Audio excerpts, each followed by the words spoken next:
So this is a Charlie Harper puzzle. So it's 1,000 pieces from Pomegranate Art Puzzles. So I generally love the Pomegranate art puzzles because the images are of classic works of art or modern works of art. And so they're very pretty when they're done. The problem is that a lot of art, unfortunately, involves things like oil paintings, which are really difficult to do in puzzles. In fact, one of the hardest puzzles that you can do is actually a pomegranate art puzzle of Jackson Pollock. So I was very glad when I found this one at my local library because one of the great things about the Charlie Harper puzzles is that the color is actually pretty sharp.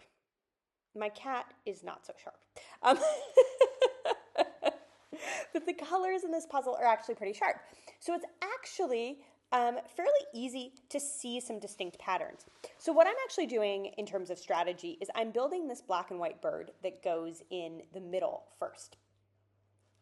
So then after I've gotten that bird, I'm building some of the other patterns that I can see around it.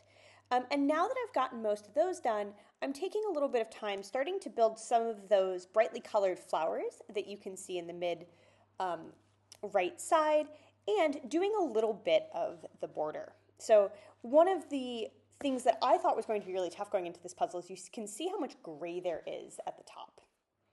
So I was trying to avoid that for as long as possible and debating with myself whether it was going to be worse to have to do that gray at the top or the green at the bottom. One note on some of these puzzles is I sometimes when I'm doing 1,000 pieces at home actually do the top part of the puzzle first so that I can push it up to the top of the table so that I can have enough space to more easily spread out the rest of my pieces. You can see that I'm doing this puzzle over multiple days.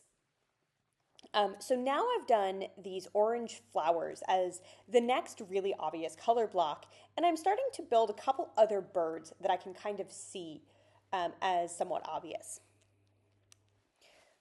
I'm actually a little surprised in terms of strategy. I think it might have made sense to do the border earlier just to get a sense of how big the puzzle was. I'm still working on I know it's going to take a lot of the table, but I don't know quite how much. And so you can see I'm finally starting at about an hour and a half in, almost 2 hours in, to frame out the puzzle and really get a sense of what I'm working with. That would have also made the decision on whether to build that gray bit at the top, just shape sort it and get it over with, or not. That would have made that decision a little bit easier. So now that I've gotten the border done, returning to building out kind of some color chunks I can see, I found some butterflies, I found some flowers, and now trying actually to connect them. So you can see I just got those orange flowers connected into the puzzle, which is making it much easier for me to see what chunks I need to build and where they need to go.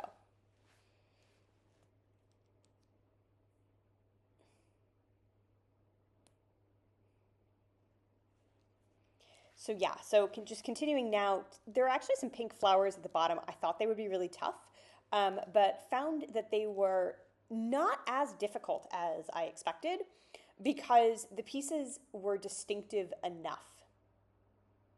So now starting to build in some other little flowers, some purple ones down towards the bottom. And now I think the decision is, do I continue to try to build little bits like these flowers in the upper left, or actually just say, okay, it's time to shape sort and get some of these bigger color chunks done. Because I'm casually puzzling, I did not shape sort. And instead, I focused on trying to fill in this green section at the bottom. I find it way more fun to actually do that. One of the really handy things, as you can probably see from the image, I was working with pretty good light for most of this puzzle. And so it made it very, very easy to actually see a lot of the distinctions in these green pieces at the bottom. Fortunately, too, this was not an overly glossy puzzle. One of the big challenges I've had sometimes is if you have glossy pieces and you've got a section like this with such similar colors, you just can't see anything. And so now, strategy-wise, what I'm doing is I'm trying to fill in anything that's not solid gray. I'm also petting my cat, so she will leave the table. Sometimes she gets very mad that I'm doing puzzles without her.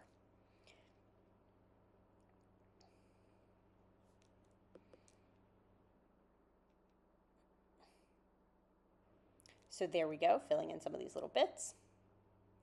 I'm doing a strategy here where I'm leaving pieces on top of the puzzle. Not a good piece management strategy in competition, but I'm not working with a huge table.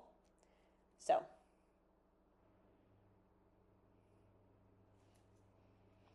now I've basically finished everything that I can see that has some sort of color to it.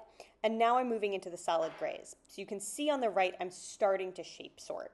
I don't love shape sorting, but I think it's, there's really no other way when your puzzle gets down to this point. You can see I'm testing pieces and then putting them back in their shape sorted little piles.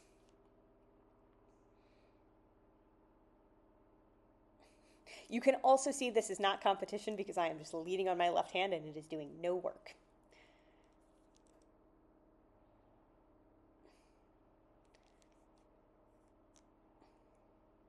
I'm actually kind of surprised that I managed to have the patience to get this far with my shape sorted piles. Often I give up partway through and just start testing random pieces.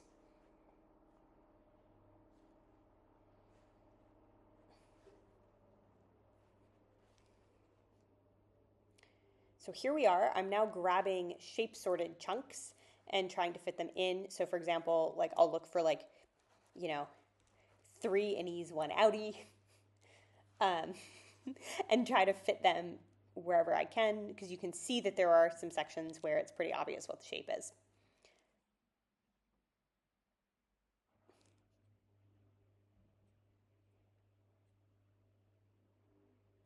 So here we are. Awesome puzzle.